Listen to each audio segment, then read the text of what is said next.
സഹകാരി raise പ്ലസിൻ്റെ vocabulary സീരീസിലേക്ക് എല്ലാ പ്രിയപ്പെട്ട പഠിതാക്കൾക്കും ഒരിക്കൽ കൂടി ഹൃദയം നിറഞ്ഞ സ്വാഗതം.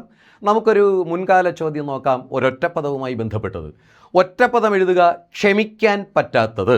തന്നിരിക്കുന്ന ഓപ്ഷനുകൾ ക്ഷമ്യം, അക്ഷവ്യം, അക്ഷന്തവ്യം, വിഷമ്യം എന്നിവയാണ്. അതിൻ്റെ ശരി ഉത്തരം അക്ഷന്തവ്യം എന്നതാണ്.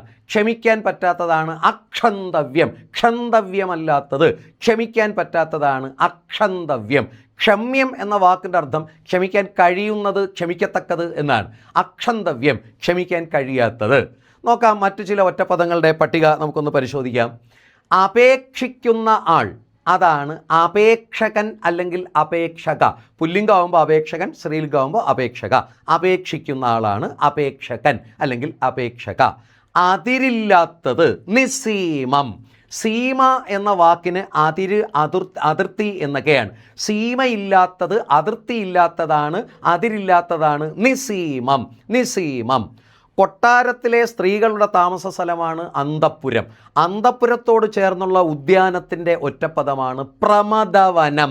പ്രമദവനം, ഇതാണ് പണ്ട് നമ്മൾ പാട്ട് പാടിയത്, പ്രമദവനം ഋതുരാഗം ചൂടിയെന്ന്. കൊട്ടാരത്തിലെ പൂന്തോട്ടം, കൊട്ടാരത്തിലെ അന്തഃപുരത്തോട്, സ്ത്രീകളുടെ താമസ സ്ഥലമായ അന്തഃപുരത്തോട് ചേർന്ന പൂന്തോട്ടമാണ് പ്രമദവനം. സഹിക്കാൻ കഴിയാത്തത് എന്നതിൻ്റെ ഒറ്റപ്പദമാണ് അസഹ്യം.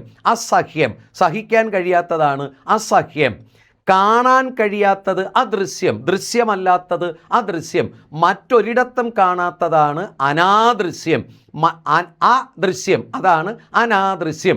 മറ്റൊരിടത്തും കാണാനാകാത്തത്. ദൃശ്യമാകാത്തത് അദൃശ്യം, മറ്റൊരിടത്തും കാണാനാകാത്തത് അനാദൃശ്യം. പിശാചിനെ സംബന്ധിക്കുന്നത് എന്നതിൻ്റെ ഒറ്റപ്പദമാണ് പൈശാചികം. പൈശാചികം.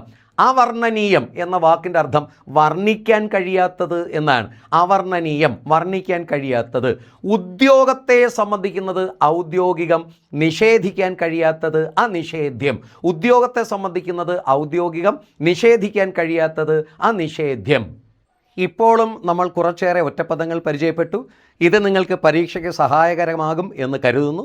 തുടർന്ന് ഇത്തരം ചോദ്യ മാതൃകകളുമായി നമുക്ക് ഇനിയും കണ്ടുമുട്ടാം. എല്ലാവരും കാത്തിരിക്കുക, കാണുക, സബ്സ്ക്രൈബ് ചെയ്യുക.